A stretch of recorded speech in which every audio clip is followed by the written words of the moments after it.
watched the entire 4 hour video, or actually listened to the entire 4 hour video by AfrikanHairGod that went over his kerfuffle with Davin, and I have thoughts, a lot of thoughts.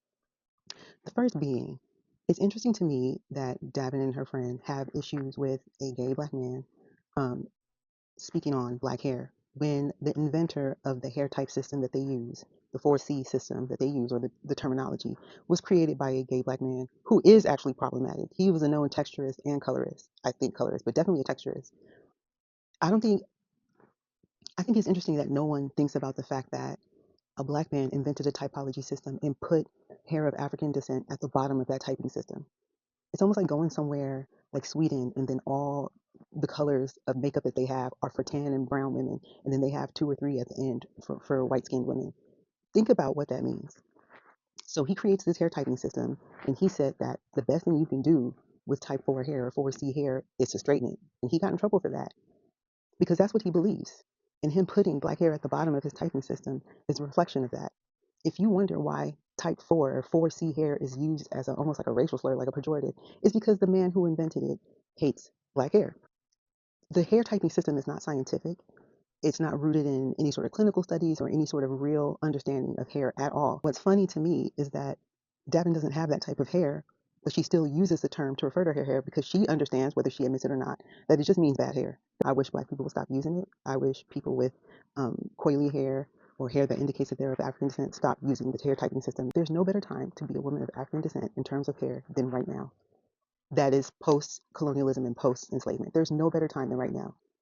There's no better time to engage in knowledge, um, good representation, images, people who are actually devoting their lives and their careers to understanding and styling and training in the maintenance of our hair. There's no better time, honestly. Like, there are even people who are not of African descent who are focused and specializing in this type of hair. And yet, something I notice is that these young girls seem more anxious and more self loathing than ever before.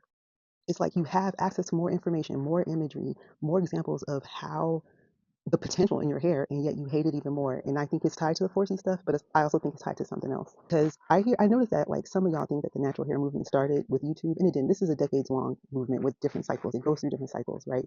So even before Natural 85, there was naturality.com. And before that, you have things that were going on in the early 90s and the 80s and the 70s. I mean, there's a reason she says civil rights hair, right? Because that was the era in which Black people started looking inward and started reframing the way that we looked at our skin, the way that we looked at our hair, the way that we looked at terminology we used, right? So it's not by mistake that whoever said it. As Black people collectively, we know that even if you struggle with colorism, we don't tolerate you to spread that foolishness around. Like, you make that a private battle. We don't sit there and tell you to wallow in self pity and to make excuses for your anti-Black struggles. We don't. We understand where it comes from, but we don't engage in this idea that one should sit around and intellectualize it. And this is why I think the self-loathing is growing. There are a lot of people who are educated, who've gone to school, they're intelligent, obviously. They use the language of academia, they use the language of sociology, of all of these things. All they do with it is this form of like public masturbation of their personal issues. I'm sorry, that's the only way I can conceive it. It's a form of like putting your own issues on display and inviting people to share either in your misery or whatever's giving you angst or whatever personal struggle you still have. You decide, I'm going to use this to generalize my struggles, and it's going to be everyone's struggles. And I noticed that even with Davin on certain issues, she's very steadfast. There are a lot of people online, a lot of Black people, a lot of Black women who have a lot going on. There's a lot of internalized anti-Blackness. Oftentimes, a lot of the people who have the most access to the language of academia are the most isolated from other Black people or have the most angst about certain issues. And so they use that language, they use that training to make sense of their own experiences, and they project those experiences and those expectations onto everyone. Because in the video, you can tell there are moments where Davin says, I'm not a representative for everyone. And then she says, this is what it looks like when a Black woman is broken. And then suddenly she invites you into the pain. You're supposed to be a part of that. But when she wants to um, be defensive, it's this whole like, I'm not a role model situation going on. And that is by design. And she's not the only one that does this, by the way. There was a part of the debate where this girl, Vanessa, brought up the Chignon laws in Louisiana. And the misconception about those laws is that they were created, obviously, to force women of color to cover their heads because their hair was considered like a point of beauty. But the majority of the women who were impacted by that law were like, I know these terms are antiquated, but like mulattoes and quadroons. Many of them were passe blanc. They were basically near white, and they had like long curls and things like that. And some of them were, but some of them had short, and, some of them obviously were fully black too, but the majority were Creole women of African descent, meaning they were mixed race. But what makes that story so important isn't just the restrictive law, but it's the response to the law, which is that you are trying to suppress our beauty, and we're going to take this idea, we're going to take this law, and flip it and make it something that is beautiful for us. So they take this thing, they take this expectation placed on them, and their point of resistance is to make those head wraps and head coverings beautiful, and so it became a fashion statement.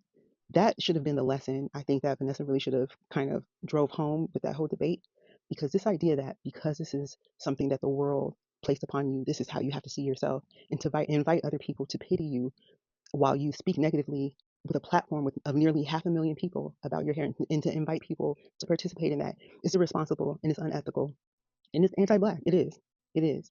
Put it in a diary if you don't like it. So let me get back to the importance of being very careful regarding who you consume on the internet. Just because they look like you or share your gender or race does not mean that they are acting in your best interest, even if they are using language that's familiar to you. A lot of people, even in academia, are simply writing out their frustrations and their angst.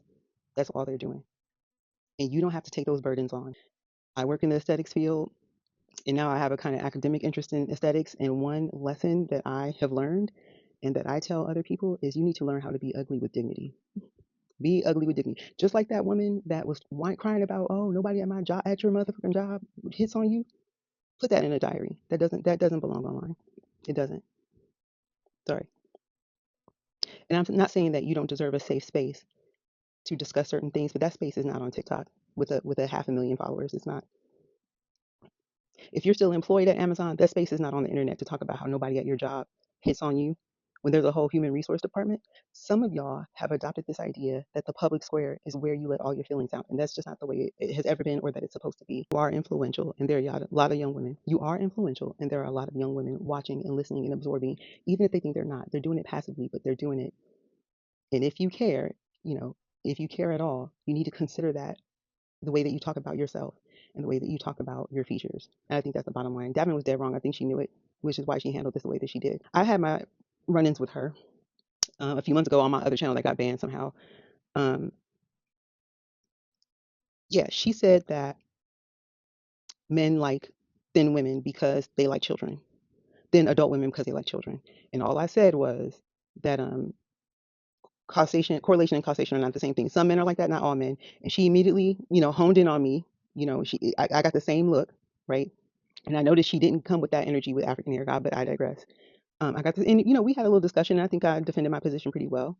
But I think that she was just speaking from a perspective of projection. That's all that was. And a lot of people, it's not just her, a lot of people on this app do this a lot. So you have to be mindful of who you're consuming.